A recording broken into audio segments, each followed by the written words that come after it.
بسم اللہ الرحمن الرحیم۔ السلام علیکم۔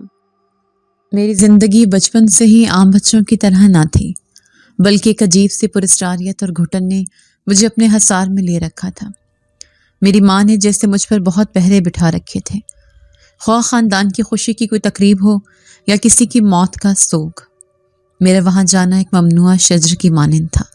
رفتہ رفتہ یہ بات پورے خاندان میں ایک زبان زد عام حقیقت بن چکی تھی کہ میں بچپن ہی سے کسی انجانی اذیت اور ذہنی کرب کا شکار ہوں۔ لوگوں کی نظریں مجھ پر پڑتی تو ان میں ہمدردی سے زیادہ ایک عجیب سی کراہت اور تجسس ہوتا تھا۔ میری حد سے بڑی ہوئی خاموشی، سہما ہوا انداز اور نظریں جھکا کر رہنے کی عادت نئے ملنے والوں کو چونکا دیتی تھی۔ وہ میری خوبصورتی کی داد تو دیتے، مگر ساتھ ہی امی سے یہ سوال کیے بغیر نہ رہ پاتے، آپ کی بیٹی شکل و صورت میں تو پری جمال ہے، مگر اس کا رویہ کچھ غیر طبعی اور نفسیاتی سا کیوں لگتا ہے؟ یہ تیکھے سوال سن کر اماں کے چہرے پر دکھ کی گہری پرچھائیاں لہرانے لگتی اور وہ خاموشی سے نظریں چرا لیتی۔ پھر ایک روز زندگی نے اپنا رخ بدلا۔ ہماری سب سے بڑی کزن رابعہ باجی کی شادی کا موقع تھا۔ میرے دل میں ہمیشہ سے خواہش تھی کہ میں بھی دوسری لڑکیوں کی طرح ان رنگین محفلوں کا حصہ بنوں، لیکن اماں کی سخت گیر پابندیاں میری راہ میں حائل رہتی تھیں۔ تاہم اس دن نہ جانے کیسے اماں کا دل پسیج گیا، یا شاید میری خاموش التجاؤں نے اثر دکھایا۔ میں نے مائیوں کی مناسبت سے پیلا رنگین جوڑا پہنا، اپنی سیاہ دراز زلفوں کی لمبی چوٹی گوندھی اور اپنی بہن کے جلوں میں شادی کے پنڈال تک پہنچ گئی۔ وہاں کا ماحول خوشیوں سے لبریز تھا۔ ڈھولک کی تھاپ پر لڑکیاں زور زور سے تالیاں بجا رہی تھیں، روایتی گیت فضا میں گونج رہے تھے، اور میں اس رنگ و نور کی دنیا کو دیکھ کر حیران بھی تھی اور مسرور بھی۔ شادی کی اس پر رونق اور موسیقی سے بھرپور محفل میں میں اپنی تمام تر محرومیوں اور ماضی کے سائے بھلا کر اپنی بہنوں کے جھرمٹ میں نہایت مسرور بیٹھی تھی، لیکن یکا یک جیسے وقت کی رفتار تھم گئی اور فضا میں پھیلی تمام مسرتیں لمحوں میں دھندلا گئیں۔ میری نظریں سامنے موجود صوفے کے عقب میں کھڑے اس وجود پر جا ٹھہری جو کسی طاقت سائے کی طرح وہاں موجود تھا۔ اس کی گہری اور پراسرار آنکھیں مسلسل مجھ پر مرکوز تھیں، اور آنکھوں میں کیسی تیکھی چبھن تھی جو روح تک کو گھائل کر رہی تھی۔ اس کی نظروں کا ارتکاز یہ بتانے کے لیے کافی تھا کہ میرا اس محفل میں آنا اسے شدید ناگوار گزرا ہے، اور وہ میری موجودگی کو کسی صورت تسلیم کرنے کو تیار نہیں۔ اس کے وجود سے اٹھنے والی تپش اور نظروں کی حدت نے میرے اندر ایک عجیب سی بے چینی بھر دی۔ مجھ سے وہاں ایک لمحہ بیٹھنا بھی محال ہو گیا تھا۔ اس طرح آپ کی اسی کیفیت میں نے اپنے برابر بیٹھی فاطمہ باجی کا بازو جھنجھوڑا اور تھر تھراتی آواز میں کہا، باجی ذرا اس لڑکے کو تو دیکھیں، یہ کس طرح مسلسل مجھے گھورے جا رہا ہے۔ باجی نے حیرت اور استعجاب سے گرد و پیش کا جائزہ لیا اور نہایت تعجب سے میری طرف دیکھ کر کہنے لگی، کون سا لڑکا؟ یہاں تو کوئی اجنبی مرد موجود ہی نہیں۔ چاچا نے پہلے ہی سختی سے تاکید کر دی تھی کہ تقریب کے اس حصے میں کسی بھی مرد کا داخلہ ممنوع ہے۔ باجی کی بات نے میرے حواس گم کر دیے۔ وہ مجھے کسی نفسیاتی مریضہ کی طرح دیکھ رہی تھی۔ میری آنکھیں تو سامنے کھڑے اس کداور نوجوان کو صاف دیکھ رہی تھی جو مکمل طور پر میرے سامنے موجود تھا۔ ایک لمحے کو لگا شاید باجی مجھ سے جھوٹ بول رہی ہیں، یا پھر میری بصارت نے مجھے دھوکہ دیا ہے، لیکن ابھی میں اسی کشمکش میں تھی کہ وہ وجود آہستہ آہستہ میری جانب بڑھنے لگا۔ اس کا میرے قریب آنا کسی قیامت سے کم نہ تھا۔ جب وہ بالکل میرے سامنے آ کر بیٹھا تو اس کی آنکھوں سے نکلنے والی تپش نے میرے پورے وجود کو جھلسا کر رکھ دیا۔ مجھے اپنے گرد و نواح میں آکسیجن کم ہوتی محسوس ہوئی۔ ایک شدید حبس اور ناقابل برداشت گھٹن نے مجھے جکڑ لیا۔ میرا دم گھٹنے لگا، دل کی دھڑکنیں ڈوبنے لگی اور حواس خمسہ نے میرا ساتھ چھوڑ دیا۔ اس سے پہلے کہ میں کچھ سمجھ پاتی یا مدد کے لیے پکارتی، اندھیروں نے مجھے اپنی لپیٹ میں لے لیا اور میں بے ہوش ہو کر فرش پر گر گئی۔ میرا نام خولا ہے۔ میں بے انتہا خوبصورت لڑکی تھی۔ اپنے غریب خاندان کے ساتھ ایک چھوٹے سے محلے میں رہا کرتی تھی۔ ہم 3 بہنیں اور 2 ہمارے چھوٹے بھائی تھے۔ میں تینوں بہنوں میں سب سے چھوٹی تھی اور سب سے خوبصورت بھی۔ میں بالکل اپنی امی جیسی تھی۔ امی کی آنکھیں سنہری اور رنگت ہی بہت گوری چٹی تھی۔ جبکہ ابو کی آنکھیں کالی اور ان کی رنگت سانولی تھی۔ میں نے اپنا نیا نقش اپنی امی سے چرایا تھا۔ یہی وجہ تھی کہ پورے خاندان میں میری خوبصورتی مشہور تھی، لیکن میں نہیں جانتی تھی کہ میرے ساتھ بچپن میں ایک ایسا حادثہ پیش آ جائے گا جس کی وجہ سے جوانی تک میری زندگی ایک عجیب کشمکش میں مبتلا ہو جائے گی۔ ابو سبزی کا ٹھیلہ لگاتے تھے، جبکہ امی گھر کے کام کاج کے ساتھ سلائی وغیرہ بھی کر لیتی تھیں۔ جب سے دونوں بڑی بہنیں جوان ہوئی تھیں، وہ دونوں بھی امی کا ہاتھ بٹا لیا کرتی تھیں۔ انہیں اچھی خاصی سلائی آتی تھی، جبکہ میں چھوٹی ہونے کی وجہ سے ابھی کچھ بھی ذمہ داری لینے کے قابل نہ ہوئی تھی۔ میں اس وقت 7ویں کلاس میں پڑھ رہی تھی جب ہمارے برابر میں ایک کرائے کا گھر خالی ہوا تو اس میں آ کر کرائے دار رہنے لگے۔ یہ کرائے کا گھر بھی عجیب و غریب تھا۔ اس میں لگا ہوا ایک پرانا پیڑ جسے دیکھ کر ہر کوئی خوف میں مبتلا ہو جاتا، اس کی وجہ یہ تھی کہ اس درخت کے اندر سے عجیب و غریب سی آوازیں آتی تھیں۔ کوئی کہتا کہ اس درخت پر جنات کا قبضہ ہے، یا کسی کا کہنا تھا کہ یہ اس درخت کی آوازیں ہیں جو بہت پرانا ہے، یہ شاید خدا کی تسبیح کرتا ہے، اسی لیے یہ آوازیں آتی ہیں۔ غرض کے جتنے منہ اتنی ہی باتیں، لیکن اس کی سچائی آج تک کوئی بھی نہیں جان پایا تھا۔ یہی وجہ تھی کہ اس کو کرائے پر لینے والے لوگ زیادہ دن تک اس گھر میں ٹک نہیں پاتے تھے۔ ہم تو اس گھر میں آتے جاتے بھی نہیں تھے، لیکن جب نئے کرائے دار آئے تو اس میں رہنے والی ایک لڑکی جس کا نام سمیرہ تھا، وہ میری ہم عمر ہی تھی۔ ایک دن میں کھڑی تھی جب اس نے ہاتھ ہلا کر مجھے اپنی طرف متوجہ کیا۔ وہ میری ہم عمر تھی، اس لیے اسی وقت میری اس سے دوستی ہو گئی۔ پھر وہ کہنے لگی کہ آپ میرے گھر آنا، ہم دونوں ساتھ مل کر کھیلیں گے۔ میں نے فوراً ہی حامی بھر لی تھی، حالانکہ جانتی تھی کہ امی مجھے ہرگز اس کے گھر جانے نہیں دے گی۔ لیکن جب میں نے امی کو بتایا کہ وہ لڑکی میری دوست بن گئی ہے جس کا نام سمیرہ ہے، تو امی نے مجھے اس کے گھر جانے کی اجازت دے دی۔ دوپہر کے 12 بج رہے تھے اور آج اسکول سے بھی چھٹی تھی، اس لیے میں سمیرہ کے گھر چلی آئی۔ اس کی امی کچن میں کام کر رہی تھی، جبکہ اس کا چھوٹا بھائی صحن میں کھیل رہا تھا۔ میں اس کے ساتھ اس درخت کے پاس کھیلنے لگی۔ ہم دونوں چھپن چھپائی کھیل رہے تھے۔ میں ایک درخت کے پیچھے چھپی، اچانک ہی اس درخت کے پیچھے کسی نے جھانک کر دیکھا۔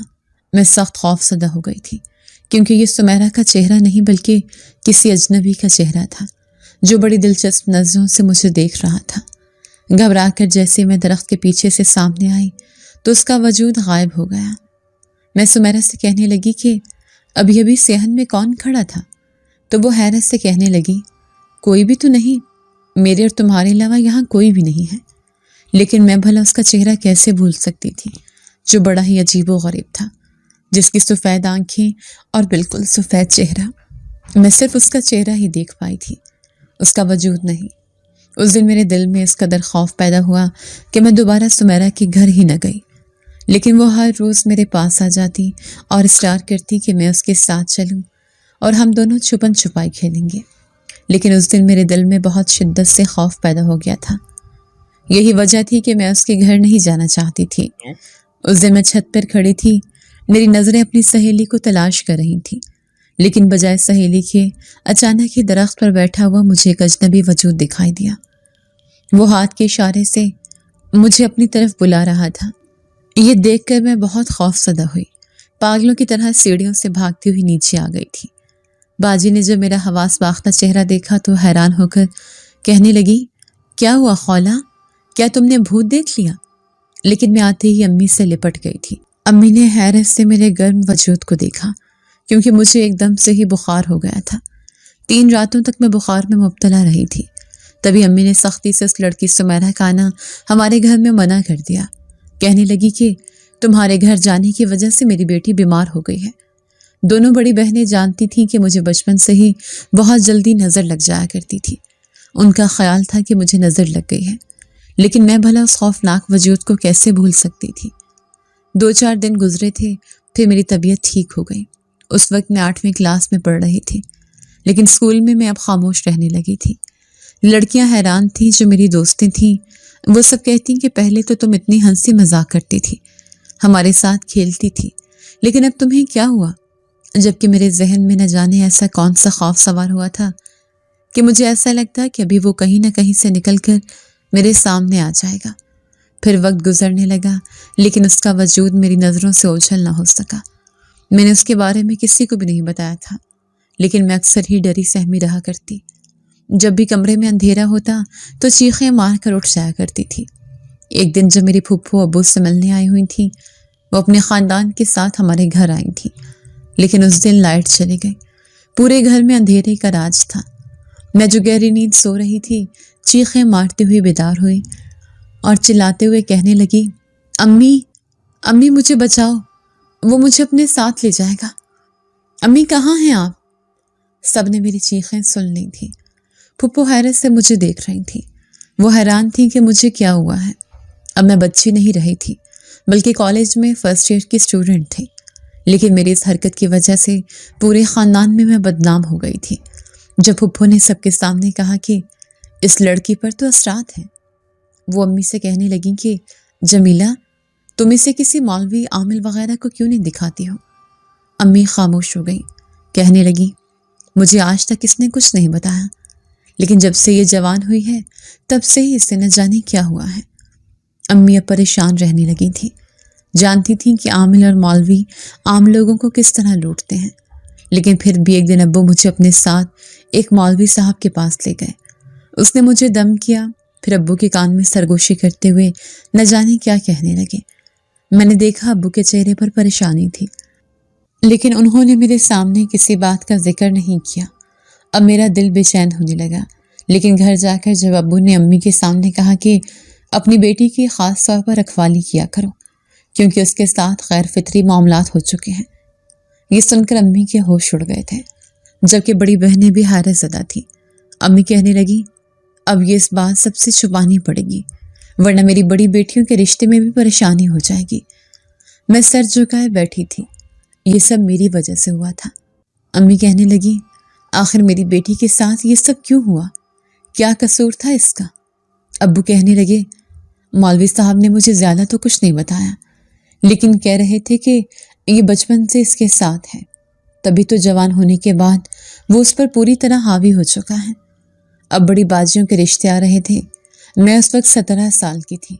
میری خوبصورت آنکھیں اور سنہری بال دیکھ کر اکثر لوگ مجھے بھی پسند کر لیتے تھے، لیکن امی ابو کا خیال تھا کہ بڑی بہنوں کی شادی کے بعد اس کا مکمل طور پر علاج کروائیں گے، اس لیے وہ سب لوگوں سے یہ بات چھپا رہے تھے کہ میں ایک بیمار لڑکی ہوں۔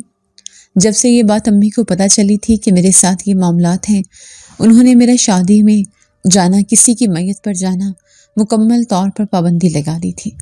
میں بھی گھر سے نکلتی ہی نہیں تھی، اور میں نے کالج جانا بھی چھوڑ دیا تھا، لیکن میں امی کو بتانا چاہتی تھی کہ کب سے میرے ساتھ بھی یہ معاملات پیش ہوئے ہیں۔ جب میں اس درخت کے پیچھے چھپ کر کھڑی تھی، تب جھانکتا ہوا وہ خوفناک چہرہ جس کی عجیب سی آنکھوں نے مجھے اپنی طرف متوجہ کیا تھا، اس دن کے بعد سے وہ مجھے ہر جگہ نظر آتا تھا، لیکن ابو کا خیال تھا کہ اب خاندان میں سے کوئی بھی میرا رشتہ لے کر نہیں آئے گا، کیونکہ ان کی نظروں میں میں ایک ایسی لڑکی ہوں جو بچپن سے ہی بیمار رہتی ہوں، جو عجیب و غریب حرکتیں کرتی ہیں۔ اب تو وہ کرائے کا گھر بھی بند کر دیا گیا تھا، اسے کوئی کرائے پر لینے کو تیار ہی نہیں ہوتا، لیکن میں یہ بات اچھی طرح جانتی تھی کہ اس کرائے کے گھر میں موجود اس درخت کے اوپر کسی کا قبضہ ہے، اور وہ کوئی عام انسان نہیں بلکہ ایک غیر فطری مخلوق ہے۔ وہ ایک جنات ہے جو اس درخت پر رہتا ہے، جو مجھے بھی دکھائی دیتا ہے۔ میں یہ بات کبھی کسی کو نہیں بتا سکی تھی۔ شکر تھا کہ بڑی باجیوں کا رشتہ طے ہو گیا تھا، اب گھر میں ان کی شادی کی تیاریاں چل رہی تھیں، لیکن میں نے کسی تیاری میں کوئی حصہ نہیں لیا۔ امی مجھے ہر وقت اپنے ساتھ لگائے رکھتی۔ دونوں چھوٹے بھائی ابھی بھی کالج میں پڑھ رہے تھے، ابو اکیلے ہی کمانے والے تھے، لیکن پھر بھی امی نے جوڑ جوڑ کر بڑی بہنوں کا جہیز جمع کر لیا تھا۔ ہمارے غربت زدہ گھر میں بھلا کس نے رشتہ بھیجنا تھا، لیکن پھر بھی ابو کے برابر کے لوگ مل گئے تھے۔ وہ ابو کے دوست تھے جنہوں نے بڑی بہنوں کا رشتہ دیا تھا۔ دونوں ایک ہی گھر میں رخصت ہو کر جا رہی تھیں۔ امی نے میرے لیے بھی کپڑے بنائے تھے، لیکن میں تیار ہوتے ہوئے بھی ڈر رہی تھی۔ انہوں نے مجھے سمجھاتے ہوئے کہا، جتنا خوف کو اپنے اوپر سوار کرو گی وہ تم پر حاوی ہو جائے گا، اس لیے اپنے ہر خوف کو دل سے جھٹک دو اور بہنوں کی شادی کی تیاریاں شروع کرو۔ یوں امی کی بات مانتے ہوئے میں نے بھی شادی کی تیاری کی۔ مائیوں میں پیلا جوڑا پہن کر میں حسن میں پریوں کو بھی مات دے رہی تھی۔ لیکن میں نہیں چاہتی تھی کہ وہ آج بھی مجھے دکھائی دے، اس لیے ساری لڑکیوں کے بیچ میں بیٹھ کر میں شادی کے گیت گا رہی تھی۔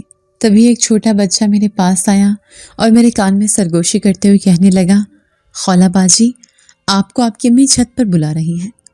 میں حیران ہوئی کہ امی چھت پر کیا کر رہی ہیں، وہ بھی رات کے وقت، لیکن امی کی بات سننا بھی ضروری تھا، اس لیے تیز تیز قدموں سے چلتے ہوئے اوپر چھت پر جا پہنچے۔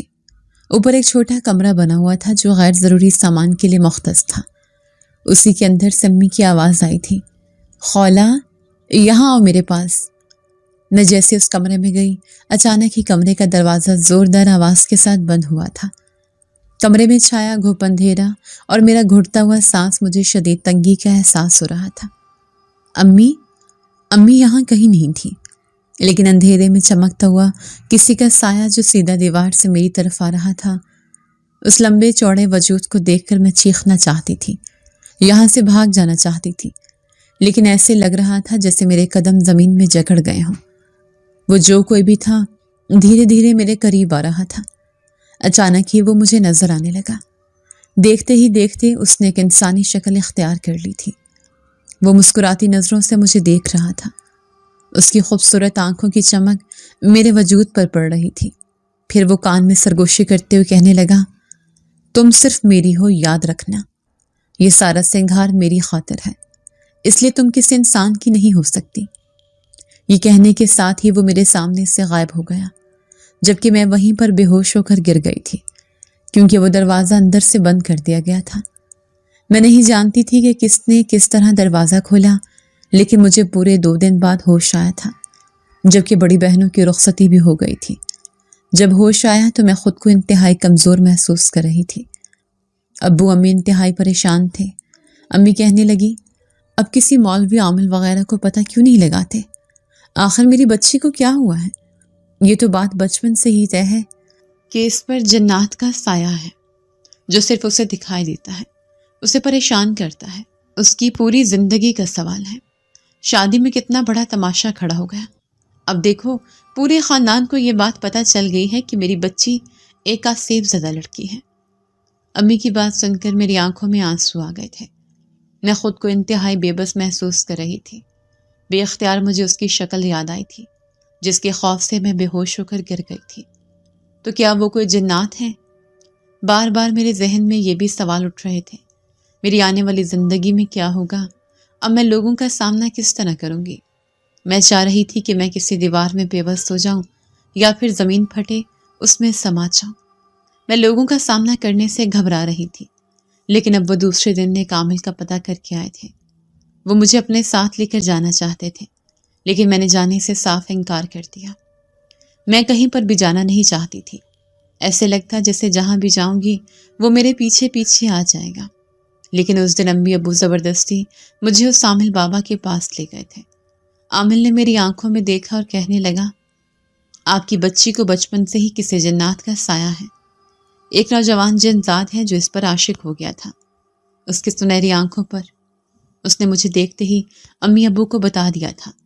ابو حیران تھے، کہنے لگے، میری بچی تو کہیں آتی جاتی بھی نہیں، پھر اس کے ساتھ یہ سب کیسے ہو گیا؟ عامل بابا کہنے لگا، یہ سب تم اپنی بیٹی سے پوچھو، یہ سب جانتی ہے۔ کیا تم نے اپنے ماں باپ کو کچھ نہیں بتایا؟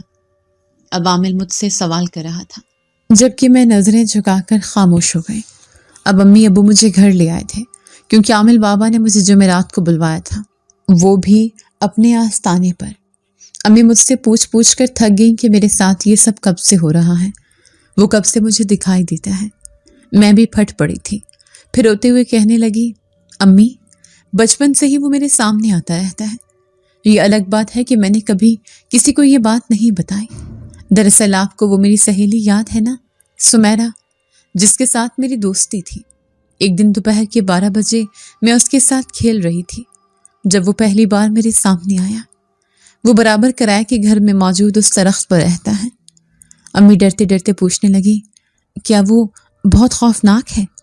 میں نے نفی میں سر ہلایا اور امی سے کہنے لگی، نہیں، وہ ایسا ہی نظر آتا ہے جیسے عام طور پر انسان ہوتے ہیں۔ امی، میں نہیں چاہتی کہ وہ ہر جگہ میرے سامنے کیوں آ جاتا ہے؟ آخر میرا قصور کیا ہے؟ میں سخت خوف کا شکار ہوتے امی کے سینے سے لگی پھوٹ پھوٹ کر رو رہی تھی۔ امی نے مجھے خود سے لپٹا لیا تھا، پھر بڑبڑاتے ہوئے کہنے لگی، آ لینے دے اس مالک مکان کو، میں کہتی ہوں یا تو اس درخت کو کٹوا کر اس جنات کا سایہ یہاں سے بھگا دے، یا پھر ہم خود ہی یہ گھر چھوڑ دیتے ہیں۔ امی بڑی پریشان تھی، لیکن ابو کہنے لگے، یہ مسئلے کا حل نہیں ہے۔ اگر اس مخلوق نے ہماری بیٹی کو کوئی نقصان پہنچانا ہوتا تو بچپن سے ہی وہ اسے کچھ نہ کچھ کر دیتا، لیکن ایسے لگتا ہے کہ وہ صرف اس پر حاوی ہونا چاہتا ہے۔ یہ بات تو میں بھی جانتی تھی، کیونکہ وہ یہ بات بچپن سے ہی مجھ سے کرتا آیا تھا کہ میں کسی انسان کی نہیں بلکہ اس کی ہوں۔ پھر اس رات میں سو رہی تھی جب مجھے ایسے لگا کہ میرے کان میں کوئی سرگوشی کر رہا ہو۔ میں نے ایک جھٹکے سے آنکھیں کھول کر دیکھا اور پھر مجھے اپنا دم گھٹتا ہوا محسوس ہوا۔ مجھ سے اگلا سانس لینا بھی دشوار ہو گیا تھا جب میں نے دو غصے بھری سفید آنکھیں اندھیرے میں چمکتی ہوئی دیکھی۔ پھر وہ غصے سے کہنے لگا، کیوں گئی تھی تم اس عامل کے پاس؟ خود کو مجھ سے جدا کرنا چاہتی ہو؟ یہ صرف تمہارا خواب ہوگا اور کچھ نہیں۔ میں تمہیں کبھی خود سے دور نہیں کروں گا۔ اس کی آواز میں جو تکلیف تھی، اس تکلیف کو محسوس کر کے میری روح تک کام گئی تھی۔ آئندہ کبھی اس عامل کے پاس نہ جانا۔ مجھے دھمکاتا وہ میرے سامنے سے غائب ہو گیا تھا۔ اس پوری رات میں سو نہ سکی تھی۔ اب میں قدرے چپ چپ سے رہنے لگی تھی، لیکن جیسے جو میں رات آئی، امی کہنے لگی، آج تمہیں عامل بابا کے آستانے پر چلنا ہے، لیکن میں نے جانے سے صاف انکار کر دیا تھا۔ امی ابو زبردستی کرنے لگے تو میں نے خود کو کمرے میں بند کر دیا۔ میں اس جن ذات سے سخت خوف زدہ تھی جو بچپن سے میرے پیچھے تھا۔ اس دن لاکھ کوششوں کے باوجود بھی امی ابو مجھے عامل بابا کے آستانے پر لے جانے میں کامیاب نہ ہو سکے۔ امی مجھ سے سخت ناراض تھی، لیکن میں بے بسی سے اندر کمرے میں رو رہی تھی۔ پھر یوں ہی روتے روتے سو گئے، لیکن جیسے ہی رات ہوئی تو کوئی دھیرے دھیرے میرے بالوں میں انگلیاں پھیرنے لگا۔ کسی کی سخت انگلی کا لمس نے مجھے اپنے جسم پر محسوس کر رہی تھی۔ ایک دم سے ہی آنکھیں کھول کر دیکھا تو جیسے میرا خون خشک ہو گیا۔ وہ بالکل میرے قریب بیٹھا مسکراتی ہوئی نظروں سے مجھے دیکھ رہا تھا، پھر کان میں سرگوشی کرتے ہوئے کہنے لگا کہ تم نے میری بات مان کر بہت اچھا کیا، شاباش، ایسے ہی مجھے خوش کرتی رہنا، دیکھنا تمہاری زندگی بدل جائے گی۔ میرے حلق سے آواز تک نہ نکل سکی تھی۔ جب وہ میرے سامنے ہوتا ہے تو میں کچھ بول ہی نہ پاتی تھی، تو کافی دیر تک میرے سامنے بیٹھا رہا اور میں شدید گھٹن اور خوف محسوس کرتی بالکل خاموش بیٹھی ہوئی تھی۔ اچانک کہ امی کی آواز آئی تو میں اچھل پڑی۔ کیا ہوا خولا؟ رات کے 12 بجے ایسے کیوں بیٹھی ہو؟ میں نے مڑ کر دیکھا، امی حیرت سے مجھے دیکھ رہی تھی۔ ایک دم سے ہی وہ جن ذات میرے سامنے سے غائب ہو گیا۔ امی کے آتے ہی وہ چلا گیا تھا، جبکہ میں پاگلوں کی طرح بکھرے بالوں کے ساتھ چارپائی پر بیٹھی تھی۔ امی نے مجھے اپنے سینے سے لگا لیا۔ پھر امی مجھے کہنے لگی، تم تو عامل بابا کے پاس نہیں گئی، لیکن میں ان کے پاس گئی تھی۔ انہوں نے مجھے کہا ہے کہ ہم تمہاری شادی کر دیں گے تو وہ جن ذات خود بخود تمہارا پیچھا چھوڑ دے گا۔ یہ سن کر میرے خوف کے مارے رونگٹے کھڑے ہو گئے۔ میں امی کی منتیں کرتے ہوئے کہنے لگی، امی مجھے شادی نہیں کرنی، ایسا سوچنا بھی مت، وہ ایسا ہونے نہیں دے گا۔ اس کا کہنا ہے کہ میں صرف اس کی ہوں، میں کسی انسان کی نہیں ہو سکتی، میں صرف اس کی دلہن بنوں گی۔ میں عجیب بہکی بہکی باتیں کر رہی تھی۔ امی ابو نے میرا رشتہ تلاش کرنا شروع کر دیا تھا۔ میں سب خوف زدہ تھی۔ پھر اس دن کچھ لوگ مجھے دیکھنے آئے۔ میں نظریں جھکائے اس کے سامنے بیٹھی تھی، لیکن اچانک ہی سیڑھیوں کے کونے پر کھڑا ہوا وہ جن ذات مجھے دکھائی دینے لگا۔ وہ مجھے غصے سے دیکھ رہا تھا۔ میری رنگت خوف سے پیلی پڑنے لگی۔ امی نے میری حالت دیکھ لی تھی، تبھی کان میں سرگوشی کرتے ہوئے کہنے لگی، تم کمرے میں جاؤ۔ یوں میری اور امی ابو کی عزت بچ گئی تھی، ورنہ اس دن مہمانوں کے سامنے ہی میں عجیب و غریب حرکتیں کرنے لگ جاتی۔ وہ بالکل غیر لوگ تھے، میرے ماضی کے بارے میں نہیں جانتے تھے۔ ابو ہی انہیں لے کر آئے تھے، انہوں نے مجھے پسند کر کے رشتہ پکا کر دیا تھا۔ امی ابو جا کے لڑکے کو دیکھ آئے، لڑکا بھی انہیں بہت پسند آیا۔ امی نے تصویر مجھے بھی دکھائی، لیکن میں نے اس پر نظر بھی نہ ڈالی تھی۔ لیکن جیسے ہی رات ہوئی وہ مجھے اپنے ارد گرد دکھائی دیتا۔ وہ اب کوئی بات بھی نہیں کرتا تھا، بس مجھے غصے سے گھورتا رہتا۔ اس کے خوف سے کانپتی رہتی، نہ جانے وہ میرے ساتھ کیا سلوک کرے گا۔ اس کا کہنا تھا کہ میں شادی نہیں کر سکتا کیونکہ میں صرف اس کی ہوں، مجھ پر کوئی انسان حکومت نہیں کر سکتا۔ مجھ پر وہ جن زاد عاشق تھا۔ پھر گھر میں شادی کی تیاریاں ہونے لگیں، لیکن میری حالت عجیب تھی۔ میں حد سے زیادہ چپ رہنے لگی تھی۔ امی مجھے دیکھ دیکھ کر پریشان تھی۔ بڑی بہنیں بھی شادی کی وجہ سے آئی ہوئی تھیں۔ ان کے بھی اولاد نے جنم لے لیا تھا، اس لیے وہ اپنے گھر میں مصروف ہو گئیں۔ بڑی باجی کہنے لگی، پہلے اس کی طبیعت تو ٹھیک ہو جاتی، اس کا علاج کرواتے ہیں، پھر شادی کرتے۔ آپ لوگوں نے اس پر ظلم کیا ہے۔ امی ابو کہنے لگے، ایسا کرنے کے لیے ہمیں اس عامل نے کہا تھا۔ شادی کے بعد اس پر جو جنات کا سایہ ہے وہ خود بخود اس کا پیچھا چھوڑ دے گا، لیکن مجھے یقین نہیں تھا۔ ایسے لگ رہا تھا جیسے میں کسی انسان کو دھوکہ دینے جا رہی ہوں جو میرے بارے میں کچھ بھی نہیں جانتا۔ پھر دلہن کے لال جوڑے میں کسی اور کی بیوی بن چکی تھی، لیکن جس وقت نکاح کے لیے ہاں کرنے لگی، اچانک ہی سامنے بیٹھے دلہے کی شکل میری آنکھوں کے سامنے سے دھندلا گئی۔ اس کی جگہ مجھے وہی بیٹھا نظر آنے لگا جو آگ بگولا نظروں سے مجھے دیکھ رہا تھا۔ رخصتی سے پہلے ہی میں گر کر بے ہوش ہو گئی تھی۔ بڑی مشکل سے ہوش میں آئے۔ پھر میری رخصتی ہوئی اور میں اپنے سسرال آ گئی۔ اب میری نئی زندگی کا آغاز ہو گیا تھا۔ رات میں سخت خوف زدہ تھی۔ جب تھوڑی دیر بعد میرا شوہر کمرے میں آیا، وہ میری خوبصورتی کی تعریف کر رہا تھا۔ میں سر جھکائے بیٹھی تھی جب اچانک ہی میں نے اپنا چہرہ اوپر کیا۔ سامنے لگے شیشے میں کوئی عکس ابھرا تھا۔ ایسے لگا کہ وہ میرے پیچھے ہی موجود ہے۔ آگ برساتی نظروں سے مجھے دیکھتے ہوئے میں نے خوف زدہ ہو کر پیچھے پلٹ کر دیکھا۔ وہاں کوئی بھی نہیں تھا۔ میرے شوہر بڑا حیران تھا۔ کہنے لگا، آپ کی طبیعت تو ٹھیک ہے نا؟ میں نے سر جھکا دیا تھا۔ پھر وہ کہنے لگا کہ میں نے آپ کو ایک تصویر میں ہی پسند کر لیا تھا، آپ بہت خوبصورت ہیں۔ وہ ایک نرم مزاج شخص تھا۔ نہ جانے کیوں مجھے اچھا لگنے لگا۔ پہلی بار کوئی انسان مجھے اچھا لگا تھا، لیکن جیسے ہی وہ میرے قریب آنے لگا، اچانک ہی اندھیرے میں کالا سا سایہ مجھے دکھائی دینے لگا۔ میں حیران تھی کہ یہ کیا ہے۔ میں ڈر کر پیچھے ہٹی تھی۔ میرا شوہر حیران تھا کہ میں بار بار عجیب و غریب حرکتیں کیوں کر رہی ہوں۔ وہ پوری رات میری ڈرتے ڈرتے گزری۔ میرے شوہر مجھ سے خفا تو نہیں تھے، لیکن اس کے دل میں بہت سے وہم پیدا ہو گئے تھے۔ میں ولیمے کے بعد اپنے گھر آ گئی تھی۔ امی بار بار مجھ سے پوچھ رہی تھی کہ وہاں خیریت رہی، عجیب و غریب بات تو نہیں ہوئی۔ میں انہیں کیا بتاتی کہ میرے شوہر کے دل میں شک پیدا ہو گیا ہے۔ پھر جیسے ہی واپس میں اپنے سسرال گئی، دوسری رات ہی میرا شوہر مجھ سے پوچھنے لگا کہ میرے ساتھ کیا مسئلہ ہے۔ میں دیکھ رہا ہوں کہ تمہاری آنکھوں میں خوف کی کیفیت ہے، کیا تم کسی بیماری میں مبتلا ہو؟ میں نے نفی میں سر ہلایا۔ میری آنکھوں میں نہ جانے کیوں آنسو آ گئے تھے۔ در حقیقت یہ بات تھی کہ میں اپنے شوہر کو دور نہیں کرنا چاہتی تھی، کیونکہ زندگی میں کوئی مجھے دل سے اچھا لگنے لگا تھا۔ میں ان کی دل سے عزت کرتی تھی، اس لیے میں انہیں حقیقت بتا دینا چاہتی تھی۔ پھر وہ کہنے لگا، دیکھو جو بھی بات ہے، ہو سکتا ہے کہ میں تمہاری پریشانی، ویسے بھی گھر والے تمہارے بارے میں عجیب و غریب بات کر رہے ہیں۔ یہ بات سن کر میں ڈر گئی اور ان سے کہنے لگی کہ کیسی بات؟ تو وہ کہنے لگے کہ انہیں شک ہے کہ تم پر کسی چیز کا سایہ ہے، تمہاری آنکھیں ہر وقت لال رہتی ہیں، اس کی کیا وجہ ہے؟ اب میں انہیں ہر بات بتا دینا چاہتی تھی، اس کے سوا میرے پاس کوئی حل نہیں تھا۔ اس لیے میں انہیں بتانے لگی کہ ہاں، وہ بالکل ٹھیک کہتے ہیں، سچ میں ہی مجھ پر ایک جنات کا سایہ ہے۔ وہ حیران رہ گئے تھے، کہنے لگے، کیا تم مذاق کر رہی ہو؟ میں سر جھکا کر کہنے لگی، میں مذاق نہیں کر رہی، یہی حقیقت ہے اور آپ کو مجھے ایسے ہی تسلیم کرنا پڑے گا۔ پھر میں نے شروع سے لے کر آخر تک انہیں ساری بات بتا دی، کیونکہ اس طرح بچپن میں ایک آسیب زدہ گھر میں جانے کی وجہ سے وہ جنات میرے پیچھے پڑ گیا تھا۔ وہ صرف مجھے ہی دکھائی دیتا تھا، میرے گھر والوں کو نہیں۔ میں جب چھوٹی تھی تو مجھے اس بات کی سمجھ نہیں آتی تھی، لیکن وہ مجھے ہر جگہ دکھائی دیتا تھا۔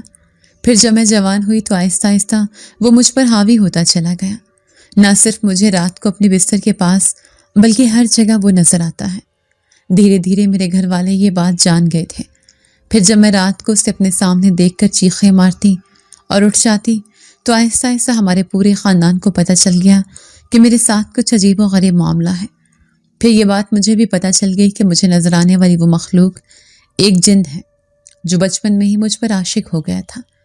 مجھے امی ابو عامل کے پاس بھی لے کر گئے تھے، لیکن اس نے یہی حل بتایا کہ میری شادی ہوگی تو وہ جنات خود بخود میرا پیچھا چھوڑ کر چلا جائے گا۔ لیکن وہ رات بھی میرے سامنے آ گیا۔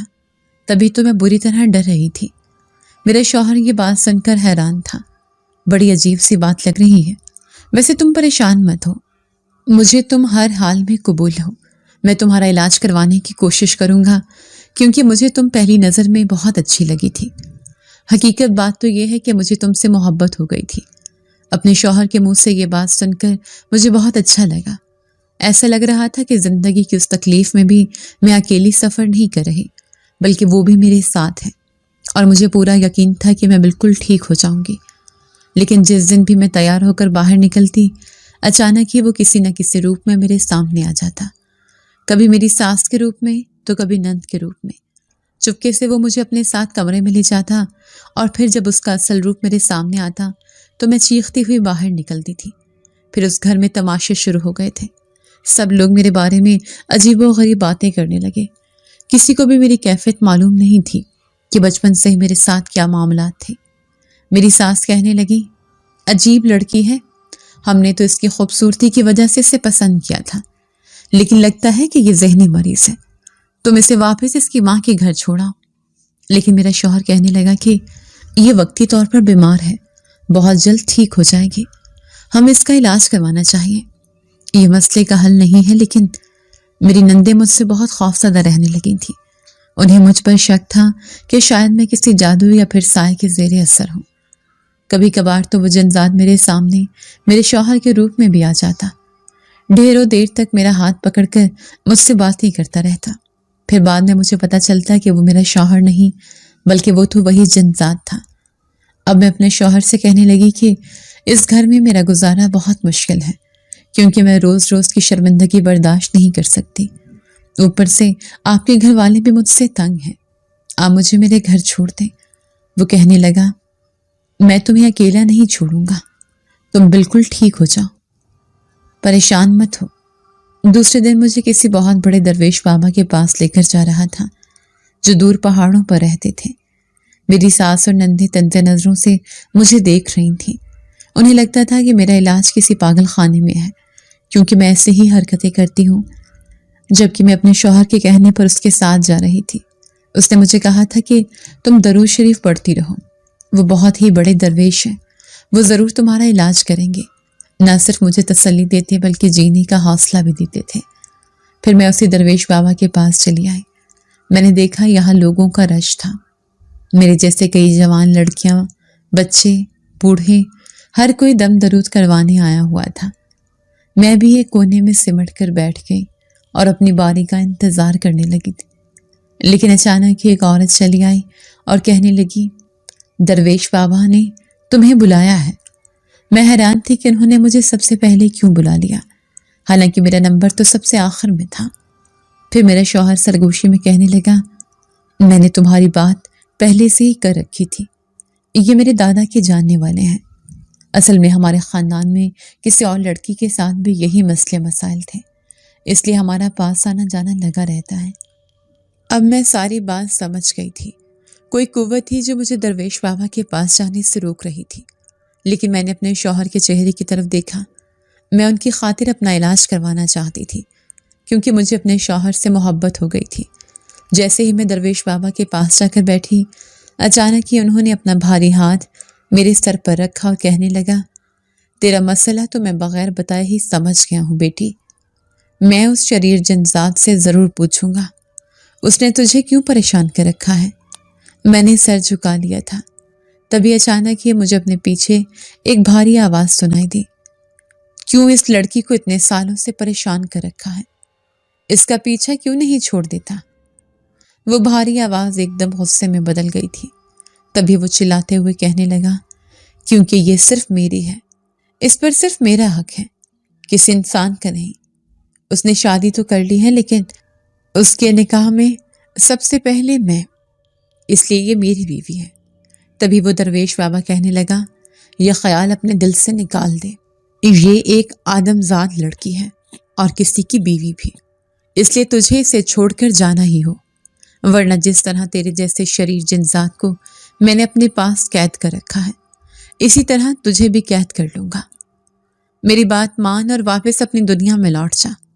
نہیں نہیں، میں اسے چھوڑ کر کہیں نہیں جاؤں گا، یہ صرف میری ہے۔ وہ بھی ضدی تھا اور مجھے اس کی خوفناک آوازیں اپنے اس پاس سنائی دے رہی تھیں۔ اچانک ہی مجھے اپنا دم گھٹتا ہوا محسوس ہوا۔ تبھی درویش بابا نے جتنے بھی لوگ آستانے میں کھڑے تھے سب کو باہر جانے کا کہہ دیا۔ صرف میں اور میرا شوہر یہ آستانے میں موجود تھے۔ اچانک ہی مجھے اپنے ہوش و حواس کھو بیٹھی تھی۔ مجھے صرف درویش بابا کی آواز آ رہی تھی جو مسلسل اس جن ذات سے کہہ رہا تھا کہ اب یہ غلطی نہ کر سیں۔ اتنے سالوں میں جو بھی غلطی کی ہے میں اسے معاف کر دوں گا، تجھے اپنے پاس قید نہیں کروں گا، اس لیے اپنے قبیلے میں واپس لوٹ جا اور اس لڑکی کو پریشان کرنا بند کر دے۔ تبھی اچانک خاموشی چھا گئی۔ میں نے دیکھا کہ ایک کالا سایہ سا میرے سامنے سے گزر کر دور اس سوراخ سے گزرتا ہوا نہ جانے کہاں چلا گیا تھا۔ میں صرف اس سائے کو دیکھتے ہی بے ہوش ہو گئی تھی۔ مجھے کچھ بھی یاد نہیں رہا تھا۔ پھر کافی دیر بعد مجھے ہوش آیا۔ اب میں گھر جانے کی تیاری کر رہی تھی۔ میرے شوہر کے چہرے پر خوشی تھی۔ پھر وہ کہنے لگا، درویش بابا نے اس جنات کو تم سے دور ہٹا دیا ہے، وہ قید کے خوف سے تمہاری زندگی سے چلا گیا ہے۔ مجھے اپنے کانوں پر یقین نہیں آ رہا تھا۔ میں بے یقینی سے اپنے شوہر کو دیکھ رہی تھی۔ خوفزدہ لہجے میں اسے کہنے لگی، ایسا نہیں ہو سکتا، وہ اتنی آسانی سے کیسے پیچھا چھوڑ سکتا ہے؟ کہیں وہ مجھ سے بدلہ لینے نہ آ جائے۔ تو میرا شوہر کہنے لگا کہ ایسا کچھ نہیں ہوگا۔ درویش بابا نے یقین دلایا ہے کہ اب وہ تمہاری زندگی میں کبھی لوٹ کر نہیں آئے گا، اس لیے ہم دونوں کی زندگی اب بہت پرسکون گزرے گی۔ پھر میں نے جیسے ایک نئی زندگی کا آغاز کر دیا تھا۔ اب میں گھر کے کام کاج بھی نپٹانے لگی تھی۔ میری ساس اور نند بھی مجھ سے خوش دکھائی دینے لگی۔ ہر آتے جاتے کے سامنے میری تعریف کرتی، کیونکہ میں سب کے سامنے خاموش رہتی تھی۔ خاموشی سے گھر کے کام کاج کرتی اور اپنے شوہر سے تو مجھے بے انتہا محبت تھی، کیونکہ اس کی وجہ سے میں بالکل ٹھیک ہو گئی تھی۔ لیکن اصل خوشی تو مجھے جب پتہ چلی جب میں حاملہ ہوئی۔ میرے شوہر کو پتہ چلا کہ میں ماں بننے والی ہوں۔ انہوں نے بہت بڑی خیرات کی تھی۔ میں بھی حیران تھی کہ اللہ تعالیٰ نے مجھے اتنی جلدی یہ خوشخبری دی تھی۔ اب جلد ہی میری زندگی مکمل ہونے والی تھی۔ میرے ماضی میں جو بھی حالات تھے میں ان کو مکمل طور پر فراموش کر چکی تھی۔ یہ سب اس درویش بابا کی وجہ سے ہوا تھا۔ اب میرا شوہر اور سسرال والے میرا بہت خیال رکھتے تھے۔ امی ابو بھی مجھے 2-4 دنوں کے لیے اپنے ساتھ لے جاتے تھے۔ امی خوش ہوتی، کہنے لگیں کہ جو کام ہم اتنے سالوں سے نہیں کر سکے وہ تمہارے شوہر نے کر دکھایا ہے۔ بے شک وہ ایک نیک انسان ہے۔ وہ تو میں بھی جانتی تھی کہ میرا شوہر ایک بہت اچھی فطرت کا مالک ہے، جس نے میرا ہر موقع پر ساتھ دیا تھا۔ پھر 9 مہینے تک میں نے خوب آرام کیا۔ گھر والے کسی کام کو ہاتھ لگانے ہی نہیں دیتے تھے۔ سب کہتے ہیں کہ تم صرف آرام کیا کرو۔ پھر میں نے ایک پیاری سی بیٹی کو جنم دیا۔ میں اسے دیکھ کر حیران تھی، کیونکہ وہ بالکل میرے جیسی تھی۔ اس کی سنہری آنکھیں، سنہرے بال، ایسا لگتا ہے جیسے وہ میرا بچپن ہو۔ میں اسے پا کر مکمل ہو گئی تھی۔ اب وہ بڑی ہوتی جا رہی تھی، لیکن جیسے ہی وہ 3 سال کی ہوئی میں ایک بار پھر سے حاملہ ہو گئی۔ اب کی بار میں نے ایک بیٹے کو جنم دیا۔ یوں 2 بچوں کے بعد ہماری زندگی مکمل ہو گئی تھی۔ میں اپنی بیٹی اور بیٹے کا بہت خیال رکھتی، لیکن اچانک ہی مجھے اپنی بیٹی کے ساتھ کچھ عجیب سا محسوس ہونے لگا۔ جب ایک دن صحن میں لگے درخت کے نیچے میں نے اسے کھیلتے دیکھا، وہ اپنے چھوٹے بھائی کے ساتھ چھپن چھپائی کھیل رہی تھی۔ اچانک ہی ڈر کر بھاگی اور مجھ سے لپٹ گئی۔ مجھے جیسے اپنا آپ ماضی یاد آ گیا تھا۔ میں بار بار اس سے پوچھ رہی تھی کہ اسے کیا دکھائی دیا ہے، لیکن وہ اتنی چھوٹی تھی کہ ٹھیک طرح سے کچھ بتا ہی نہ پا رہی تھی۔ جب میں نے اسے خود سے لپٹا لیا تھا مجھے بہت خوف محسوس ہو رہا تھا۔ جیسے رات کو میرا شوہر آفس سے آیا میں نے انہیں ساری بات بتائی اور کہنے لگی کہ مریم کے ساتھ آج ایک عجیب واقعہ پیش آیا۔ ایسا ہی کچھ میرے ساتھ بھی ہوا تھا۔ میرا شوہر کہنے لگا، وہم نہ کرو، بچی ہے ایسے ہی ڈر گئی ہوگی۔ لیکن میں اب اس پر خاص طور پر نظر رکھ رہی تھی۔ وہ دونوں بہن بھائی ایک ہی کمرے میں سوتے تھے اور مریم 5 سال کی ہو چکے تھے۔ لیکن ایک دن جب آدھی رات کو میں اسے اس کے کمرے میں دیکھنے گئی تو میرے پیروں تلے سے زمین نکل رہی تھی۔ جب میں نے اسے جاگتے پایا وہ اپنے بستر پر بیٹھی کسی سے مسکرا کر بات کر رہی تھی، اور حیرت کی بات تو یہ تھی کہ اس کے سامنے کوئی بھی نہیں تھا۔ یہ دیکھ کر تو میری چیخ نکل گئی تھی۔ میں نے اسے زوردار آواز لگائی، مریم تم کس سے باتیں کر رہی ہو؟ وہ حیرت سے میری شکل دیکھ رہی تھی۔ تبھی اس نے انگلی سے خالی جگہ کی طرف اشارہ کیا جہاں پر کوئی بھی نہیں تھا۔ یہ دیکھ کر میں خوف سے کام کر رہ گئی تھی۔ دوسرے دن میں نے اپنے شوہر سے کہا کہ ہو نہ ہو وہ جنزاد واپس نہ پایا، وہ میری بیٹی کو پریشان کر رہا ہے، اور میں مسلسل روئے جا رہی تھی۔ پھر میرا شوہر کہنے لگا، تمہیں اس بات پر شک ہے تو ہم اس درویش بابا کے پاس چلتے ہیں۔ میں نہیں چاہتی تھی کہ میرا ماضی واپس لوٹ کر آئے، جو کچھ میرے ساتھ بچپن سے لے کر جوانی تک ہوا تھا، جس کی زندگی میں نے گزاری تھی۔ میں کبھی بھی نہیں چاہتی تھی کہ میری بیٹی مریم بھی ایسی زندگی گزارے۔ پھر اسی دن ہم مریم کو لے کر درویش بابا کے پاس پہنچ گئے تھے۔ گو کہ وہ بہت بوڑھے ہو چکے تھے، لیکن مجھے پہچان گئے تھے۔ پھر درویش بابا نے میری بیٹی کو دیکھا اور کہنے لگے، وہ شریر جنزاد صرف تمہاری خاطر تمہاری بیٹی کے پاس رہتا ہے، کیونکہ وہ تم سے کوئی بات کرنا چاہتا ہے۔ میں چاہتا ہوں کہ اب تم اس کے روبرو بات کرو، تاکہ وہ ہمیشہ کے لیے نہ صرف تمہارا بلکہ تمہاری بیٹی کا بھی پیچھا چھوڑ کر چلا جائے۔ میں سخت خوف زدہ ہو گئی تھی، لیکن میرا شوہر کہنے لگا کہ درویش بابا بالکل ٹھیک کہتے ہیں، تمہیں اس سے پوچھنا چاہیے کہ آخر وہ بار بار تمہارے سامنے کیوں آتا ہے۔ اب میں تو بہت بری طرح ڈر رہی تھی، لیکن اپنی بیٹی کی خاطر یہ سب کچھ کرنے کو تیار تھی۔ پھر اس دن میں مریم کے ساتھ سو رہی تھی جب میں نے اسے جاگتے دیکھا۔ کمرے کا پردہ خود بخود ہل رہا تھا۔ اچانک یہاں سے ایک سایہ سا نکل کر آیا۔ دیکھتے ہی دیکھتے اس نے ایک انسانی شکل اختیار کر لی تھی۔ میں حیران تھی کیونکہ میری بیٹی مریم کو بھی وہ صاف دکھائی دے رہا تھا۔ پھر وہ اس کی طرف اشارہ کرتے ہوئے کہنے لگی، امی یہی ہے جو مجھے دکھائی دیتا ہے اور جو مجھ سے باتیں کرتا ہے، یہ میرا دوست بن گیا ہے۔ میں نے ایک دم سے ہی مریم کے منہ پر ہاتھ رکھ لیا۔ میں اسے کہنے لگی کہ تم جاؤ بابا کے پاس۔ میں آج اس سے پوچھنا چاہتی تھی کہ آخر وہ میری بیٹی کے سامنے کیوں خود کو ظاہر کر رہا ہے۔ اچھا ہوگا اگر درویش بابا اسے اپنی قید میں کر لیتا، کم از کم میری اور میری بیٹی کی اس سے جان چھوٹ جاتی تو مجھے یوں پریشانی کا نہ سامنا کرنا پڑتا۔ تبھی وہ مجھے دیکھتے ہوئے کہنے لگا، میں تمہارا عاشق جنزاد ہوں، اس لیے کبھی کبھار تمہیں دیکھنے کے لیے یہاں آتا ہوں، لیکن مجھے حیرت یہ ہے کہ تمہاری بیٹی بھی بالکل تمہارے جیسی ہے۔ یقیناً جوان ہونے کے بعد میں بالکل تمہارے جیسی بن جائے گی۔ میں نے اس کے سامنے ہاتھ جوڑ دیے اور روتے ہوئے کہنے لگی، خدا کے لیے میرا اور میرے بیٹی کا پیچھا چھوڑ دو۔ بڑی مشکل سے میری زندگی میں خوشیاں واپس لوٹی ہیں، میں انہیں اب کسی قیمت پر کھونے نہیں دوں گی۔ مجھے روتے ہوئے دیکھ کر وہ کہنے لگا، ٹھیک ہے، میں ہمیشہ کے لیے یہاں سے جا رہا ہوں، لیکن کبھی کبھار تمہیں دیکھنے کے لیے ضرور آؤں گا۔ یہ کہنے کے ساتھ ہی وہ ہمیشہ کے لیے میرے سامنے سے غائب ہو گیا۔ پہلی بار مجھے کچھ عجیب سا محسوس ہو رہا تھا۔ نہ جانے کیوں مجھے اس جنزاد کی آنکھوں میں گہرے دکھ کی کیفیت نظر آئی تھی۔ ایسے لگ رہا تھا جیسے وہ سچ میں مجھ سے عشق کرتا تھا، کیونکہ مجھے اس کی آنکھوں میں گہرے عشق کی جھلک دکھائی دی تھی۔ لیکن میں شکر ادا کر رہی تھی کہ وہ میرا اور میری بیٹی کا پیچھا چھوڑ کر چلا گیا ہے۔ میں نہیں جانتی تھی کہ ماضی میں جو کچھ میرے ساتھ ہوا ہے تو وہ پھر سے دہرایا جائے۔ میری بیٹی تھی وہ ان سارے معاملات کا سامنا کرے جو میرے ساتھ پیش آئے تھے، اور جو کچھ میں نے برداشت کیا تھا وہ میری معصوم بیٹی کبھی برداشت نہ کرے۔ اسی لیے میں اب اپنی بیٹی پر نظر رکھنے لگی تھی۔